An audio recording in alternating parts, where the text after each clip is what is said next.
छठ पूजा क्यों मनाई जाती है, जानिए छठी मैया की अद्भुत कथा। सूर्य की पहली किरण जब धरती को छूती है तो एक नई उम्मीद जन्म लेती है, एक नया विश्वास जागता है और एक अटूट श्रद्धा का दीप जलता है।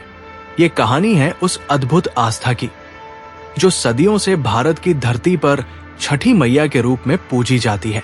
ये कहानी है उस महापर्व की जिसमें सूर्य देव और छठी मैया की आराधना से मनुष्य अपने जीवन में सुख, समृद्धि और संतान का आशीर्वाद पाता है। नमस्कार प्यारे दर्शकों, मैं अर्जुन एक बार फिर आपका हार्दिक स्वागत करता हूं आपके अपने चैनल विद्या ज्ञान सागर में। दोस्तों, आज हम एक नई कहानी और एक नया वीडियो लेकर आपकी सेवा में उपस्थित हुए हैं। आज की कथा अत्यंत ज्ञानवर्धक और प्रेरणादायक है। कथा शुरू करने से पहले आपसे एक विनम्र निवेदन है। शास्त्रों में कहा गया है कि अधूरी छोड़ी गई कथा दुख और पाप का कारण बनती है, इसलिए इसे अंत तक अवश्य सुने। और अगर आप अपनी माँ से सच्चा प्रेम करते हैं तो इस वीडियो को लाइक करें, हमारे चैनल को सब्सक्राइब करें और कमेंट में माँ लिखकर अपना समर्थन दें। तो आइए बिना किसी विलंब के आरंभ करते हैं आज की प्रेरणादायक कथा। जब ब्रह्मा जी ने इस सृष्टि की रचना की तो उन्होंने मनुष्यों को जीवन तो दे दिया, लेकिन जीवन को स्वस्थ और दीर्घायु बनाने के लिए एक विशेष शक्ति की आवश्यकता थी। सूर्य देव, जो संपूर्ण जगत को प्रकाश और ऊर्जा प्रदान करते हैं, उनकी एक बहन थी छठी मैया, जिन्हें षष्ठी देवी भी कहा जाता है। छठी मैया का जन्म ब्रह्मा जी के मानस से हुआ था। वे प्रकृति और प्राण शक्ति की देवी है। उनका स्वरूप अत्यंत कोमल और मातृत्व से भरा हुआ है। वे बच्चों की रक्षा करती है, माताओं को संतान सुख प्रदान करती है और परिवार में सुख शांति बनाए रखती है। ब्रह्मा जी ने छठी मैया को एक विशेष जिम्मेदारी सौंपी, नवजात शिशुओं की रक्षा करना और उन्हें दीर्घायु प्रदान करना। यही कारण है कि जब कोई बच्चा जन्म लेता है तो छठे दिन छठी मैया की पूजा की जाती है, क्योंकि माना जाता है कि इसी दिन वे नवजात शिशु के भाग्य की रेखा लिखती है। छठी मैया का एक और रूप है सूर्य की बहन के रूप में। सूर्य देव और छठी मैया का संबंध अटूट है। सूर्य जहां जीवन देते हैं, वही छठी मैया उस जीवन की रक्षा करती है। यही कारण है कि छठ पूजा में सूर्य देव और छठी मैया दोनों की आराधना एक साथ की जाती है। बहुत समय पहले की बात है। अंग देश में राजा प्रियव्रत का शासन था। वे एक न्यायप्रिय, धर्मपरायण और प्रजापालक राजा थे। उनकी रानी मालिनी सौंदर्य और गुणों की खान थी। राजा रानी के जीवन में सब कुछ था, धन, वैभव, प्रजा का प्यार, विशाल राजमहल। लेकिन उनके जीवन में एक गहरा अंधेरा था, एक ऐसा दुख जो सारे सुखों को निगल जाता था। उनके कोई संतान नहीं थी। वर्षों बीत गए। राजा और रानी ने अनेक यज्ञ करवाए, हवन करवाए, दान पुण्य किए, तीर्थों की यात्रा की, लेकिन उनकी गोद सूनी की सूनी रही। हर अमावस्या की रात रानी मालिनी अपने कक्ष में अकेली बैठकर रोती थी। उनके आंसू महल के संगमरमर के फर्श को भिगो देते, लेकिन उनके दुख की कोई सुनवाई नहीं होती। राजा प्रियव्रत भी अत्यंत दुखी रहते, दरबार में बैठकर राजकाज संभालते, लेकिन उनका मन कहीं और भटकता रहता। जब वे अपने मंत्रियों को अपने पुत्रों के साथ देखते तो उनका हृदय करुणा से भर जाता। वे सोचते, इतना बड़ा राजपाट किसे सौंपे, कौन उनके बाद इस प्रजा का पालन करेगा। एक दिन महर्षि कश्यप राजा प्रियव्रत के दरबार में पधारे। राजा ने उनका भव्य स्वागत किया, उन्हें उचित आसन दिया और उनके चरणों में गिरकर अपना दुख कह सुनाया। हे महर्षि, राजा की आवाज में गहरा दर्द था। मेरे पास सब कुछ है, फिर भी मैं दरिद्र हूं। मेरे पास संतान का सुख नहीं है। मेरी रानी रात दिन रोती रहती है। कृपया कोई उपाय बताइए जिससे हमें संतान का सुख मिल सके। महर्षि कश्यप ने अपनी दिव्य दृष्टि से राजा और रानी को देखा। उन्हें पता चल गया कि ये दंपत्ति पूर्व जन्म के किसी कर्म के कारण संतानहीन है, लेकिन उनकी श्रद्धा और भक्ति देखकर महर्षि का हृदय पिघल गया। राजन, महर्षि ने गंभीर स्वर में कहा, मैं एक पुत्रेष्टि यज्ञ करवाऊंगा। इस यज्ञ की पूर्णाहुति के बाद रानी मालिनी को यज्ञ की खीर का प्रसाद ग्रहण करना होगा। इसके बाद उन्हें अवश्य संतान की प्राप्ति होगी। राजा प्रियव्रत की आंखों में आशा की एक किरण जगी। उन्होंने तुरंत महर्षि कश्यप से यज्ञ की तैयारी करवाई। पूरे राज्य में यज्ञ की घोषणा हुई। प्रजा में खुशी की लहर दौड़ गई। सभी ने मिलकर भव्य यज्ञशाला का निर्माण किया। यज्ञ का दिन आया। अग्नि प्रज्वलित की गई। वेद मंत्रों की ध्वनि से आकाश गूंज उठा। महर्षि कश्यप ने पूरी विधि विधान से यज्ञ संपन्न करवाया। अंत में यज्ञ की खीर तैयार हुई, जिसे रानी मालिनी ने अत्यंत श्रद्धा से ग्रहण किया। महीने बीतते गए और रानी मालिनी गर्भवती हुई। पूरे राजमहल में खुशी छा गई। राजा प्रियव्रत ने दान पुण्य किया, ब्राह्मणों को भोजन करवाया। प्रजा में भी उत्सव का माहौल था। 9 महीने की प्रतीक्षा के बाद वह दिन आया जब रानी ने एक पुत्र को जन्म दिया। लेकिन ये क्या? महल में खुशी की जगह सन्नाटा छा गया। नवजात शिशु का शरीर निष्प्राण था। वो मृत पैदा हुआ था। रानी मालिनी की चीख पूरे महल में गूंज उठी। वो रोते रोते बेहोश हो गई। राजा प्रियव्रत का सारा संसार एक पल में अंधकारमय हो गया। जिस महल में कुछ पल पहले खुशी की तैयारी हो रही थी, वहां अब मातम छा गया था। राजा अपने मृत पुत्र को गोद में लेकर फूट फूट कर रो रहे थे। हे भगवान, उनकी आवाज में असीम पीड़ा थी। ये कैसा क्रूर मजाक है? पहले संतान नहीं दी और अब मृत संतान देकर हमारा जीवन नरक बना दिया। ये कैसा न्याय है? रानी मालिनी की स्थिति और भी भयावह थी। जब उन्हें होश आया और उन्हें पता चला कि उनका पुत्र जीवित नहीं है, तो उनका हृदय टूट गया। वे अपने मृत शिशु को छाती से लगाकर रो रही थी। मेरे बेटे, रानी विलाप कर रही थी, तुमने मां का मुंह भी नहीं देखा, तुमने मेरी आवाज भी नहीं सुनी। 9 महीने मैंने तुम्हें अपने गर्भ में रखा, तुम्हारे लिए सपने देखे, और तुम बिना बोले ही चले गए। ये कैसी निर्दयता है? पूरा महल शोक में डूब गया। सभी दासियां, सेवक, मंत्री सब रो रहे थे। कोई राजा रानी को सांत्वना देने का साहस नहीं कर पा रहा था। इसी दुख की घड़ी में महर्षि कश्यप फिर से राजमहल में पधारे। जब उन्होंने ये दृश्य देखा तो उन्हें अत्यंत दुख हुआ, लेकिन वे जानते थे कि ये सब एक कारण से हो रहा है। महर्षि ने राजा को बुलाया और कहा, राजन, शोक मत करो। अभी भी एक उपाय है, लेकिन इसके लिए तुम्हें और रानी को अटूट श्रद्धा और विश्वास के साथ एक व्रत करना होगा। राजा की आंखों में आशा की एक छोटी सी किरण जगी। महर्षि, कोई भी उपाय बताइए, मैं अपने प्राणों की आहुति देने को भी तैयार हूं, बस मेरा पुत्र जीवित हो जाए। महर्षि कश्यप ने कहा, राजन, छठी मैया की पूजा करो। वे प्राण शक्ति की देवी है, षष्ठी देवी है। वही नवजात शिशुओं के भाग्य की रेखा लिखती है। उनकी कृपा से मृत शिशु में भी प्राण आ सकते हैं। लेकिन महर्षि, ये पूजा कैसे की जाती है? रानी ने पूछा। महर्षि ने समझाया, कार्तिक मास की षष्ठी तिथि को यह व्रत किया जाता है। 4 दिन तक अत्यंत कठोर नियम पालन करना होता है। पहले दिन नहाए खाए होता है, जिसमें शुद्ध भोजन किया जाता है। दूसरे दिन खरना होता है, जिसमें पूरे दिन व्रत रखकर शाम को गुड़ की खीर बनाकर प्रसाद ग्रहण किया जाता है। तीसरे दिन संध्या अर्घ्य होता है, जिसमें डूबते सूर्य को अर्घ्य दिया जाता है। और चौथे दिन उषा अर्घ्य होता है, जिसमें उगते सूर्य को अर्घ्य दिया जाता है। ये व्रत अत्यंत कठिन है। महर्षि ने आगे कहा, तीसरे दिन से व्रती को निर्जला व्रत रखना होता है, पूरी रात जागरण करना होता है। लेकिन यदि पूरी श्रद्धा से ये व्रत किया जाए तो छठी मैया अवश्य प्रसन्न होती है और मनोकामना पूर्ण करती है। रानी मालिनी ने तुरंत कहा, महर्षि, मैं ये व्रत करूंगी, कितना भी कठिन क्यों न हो, मैं अपने पुत्र के लिए सब सहन कर लूंगी, बस मेरा बेटा जीवित हो जाए। राजा प्रियव्रत ने भी कहा, महर्षि, हम दोनों मिलकर ये व्रत करेंगे।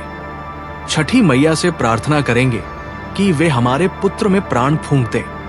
महर्षि कश्यप ने आशीर्वाद दिया, तथास्तु। तुम दोनों की श्रद्धा और भक्ति देखकर मुझे विश्वास है कि छठी मैया अवश्य प्रसन्न होंगी। महर्षि के जाने के बाद राजा और रानी ने व्रत की तैयारी शुरू कर दी। पहले दिन कार्तिक शुक्ल चतुर्थी को नहाय खाए का दिन था। रानी ने गंगा नदी में स्नान किया, पूरा शरीर शुद्ध किया, मन को शुद्ध किया। फिर घर आकर सात्विक भोजन बनाया, चावल, दाल, कद्दू की सब्जी, बिना नमक और प्याज लहसुन के। रानी ने अत्यंत श्रद्धा से ये भोजन ग्रहण किया। उनका मन पूरी तरह से छठी मैया की आराधना में लीन था। राजा ने भी उनका साथ दिया। दूसरे दिन पंचमी को खरना का दिन था। इस दिन रानी ने पूरे दिन निर्जला व्रत रखा, न एक बूंद पानी पिया, न कुछ खाया। सूरज ढलने के बाद शाम को उन्होंने गुड़ की खीर बनाई, गेहूं के आटे के छोटे छोटे पूड़े बनाए, केले का प्रसाद रखा। पूरे घर को साफ सुथरा किया गया, दीपक जलाए गए। रानी ने पूरी विधि से छठी मैया को प्रसाद अर्पित किया, फिर उस प्रसाद को ग्रहण किया। इस प्रसाद में नमक बिल्कुल नहीं था, लेकिन रानी के लिए यह अमृत के समान था। इसके बाद असली परीक्षा शुरू हुई।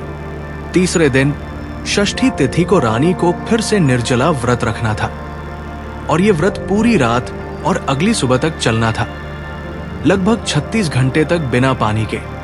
रानी मालिनी ने अपने मृत पुत्र को एक कक्ष में सुरक्षित रखवाया था। उन्होंने प्रण किया कि जब तक छठी मैया उनके पुत्र में प्राण नहीं फूंक देती, वे अन्न जल ग्रहण नहीं करेंगी। तीसरे दिन सुबह से ही व्रत की तैयारी शुरू हो गई। बांस की टोकरी में फल रखे गए, नारियल, केला, सिंघाड़े, अदरक। ठेकुआ बनाया गया गेहूं के आटे, गुड़ और घी से। यह प्रसाद बनाते समय अत्यंत पवित्रता का ध्यान रखा गया। शाम होने को थी। रानी मालिनी घाट की ओर चल पड़ी। उनके साथ राजा, दासिया, सेवक सभी थे। नदी के किनारे पहुंचकर रानी ने जल में खड़े होकर डूबते सूर्य को अर्घ्य देना शुरू किया। हे सूर्य देव, रानी ने हाथ जोड़े, आप संपूर्ण जगत को प्रकाश देते हैं, जीवन देते हैं। आपकी बहन छठी मैया प्राण शक्ति की देवी है। कृपया उनसे मेरी प्रार्थना कर दीजिए कि वे मेरे पुत्र में प्राण फूंक दे। रानी की आंखों से अश्रुधारा बह रही थी। उनकी आवाज में गहरी पीड़ा थी, लेकिन साथ ही अटूट विश्वास भी था। वे बार बार सूर्य को अर्घ्य दे रही थी और छठी मैया से प्रार्थना कर रही थी। जैसे जैसे सूर्य डूब रहा था, रानी का विश्वास बढ़ता जा रहा था। अंत में सूर्य पूरी तरह से डूब गया। रानी ने अंतिम अर्घ्य दिया और नदी से बाहर आ गई। रात हो चुकी थी। रानी मालिनी को पूरी रात जागरण करना था। वे अपने कक्ष में बैठी और छठी मैया का नाम जपने लगी। हे छठी मैया, हे षष्ठी देवी, मेरे पुत्र पर कृपा करो, उसे जीवन दान दो। घंटे बीतते गए, आधी रात हो गई। रानी का शरीर थकान से चूर था। रात धीरे धीरे बीत रही थी। तारे आकाश में टिमटिमा रहे थे। पूरे महल में सन्नाटा था। बस रानी की प्रार्थना की आवाज गूंज रही थी। आखिरकार रात बीत गई। सुबह का समय हो गया। आकाश में हल्की लालिमा छाने लगी। सूर्योदय होने वाला था। यह सबसे महत्वपूर्ण समय था, उषा अर्घ्य का समय। रानी मालिनी फिर से नदी के घाट पर पहुंची। उनका शरीर लड़खड़ा रहा था, लेकिन उनकी आस्था अटूट थी। वे पानी में खड़ी हो गई और उगते सूर्य की प्रतीक्षा करने लगी। पूर्व दिशा में लालिमा गहरी होती जा रही थी। धीरे धीरे सूर्य की पहली किरण दिखाई दी। रानी ने अपने हाथों में जल लिया और प्रार्थना करने लगी। हे सूर्य देव, हे छठी मैया। रानी की आवाज में अब केवल विश्वास था, कोई संदेह नहीं। मैंने पूरी श्रद्धा से आपकी आराधना की है। अब आप ही मेरी आशा है। मेरे पुत्र में प्राण फूंक दीजिए। जैसे ही रानी ने उगते सूर्य को पहला अर्घ्य दिया, एक अद्भुत घटना हुई। आकाश में अचानक एक दिव्य प्रकाश फैल गया। ये प्रकाश सूर्य के प्रकाश से भी अधिक तेज था, लेकिन आंखों को चुभता नहीं था। उस दिव्य प्रकाश में एक देवी प्रकट हुई। उनका स्वरूप अत्यंत कोमल और मातृत्व से भरा हुआ था। वे छठी मैया थी। उनके हाथों में आशीर्वाद का संकेत था। रानी मालिनी अवाक रह गई। उनकी आंखों से अश्रुधारा बहने लगी। वे पानी में ही गिर पड़ी और छठी मैया के चरणों में नमन कर रही थी। छठी मैया ने कोमल स्वर में कहा, उठो पुत्री, तुम्हारी श्रद्धा और भक्ति से मैं अत्यंत प्रसन्न हूं। रानी ने कांपते हुए कहा, हे माता, मेरे पुत्र पर कृपा करो, उसे जीवन दान दो। छठी मैया मुस्कुराई। उन्होंने अपना हाथ आशीर्वाद में उठाया और कहा, तुम्हारा पुत्र जीवित हो जाएगा, वो दीर्घायु होगा। लेकिन याद रखो, ये व्रत केवल आज के लिए नहीं है। इस व्रत को हर वर्ष करना होगा, और जो भी स्त्री या पुरुष सच्चे मन से इस व्रत को करेगा, उसकी सभी मनोकामनाएं पूर्ण होंगी। संतानहीन को संतान मिलेगी, रोगी स्वस्थ होगा, दुखी सुखी होगा। ये कहकर छठी मैया अंतर्ध्यान हो गई, लेकिन उनका आशीर्वाद वहां बना रहा।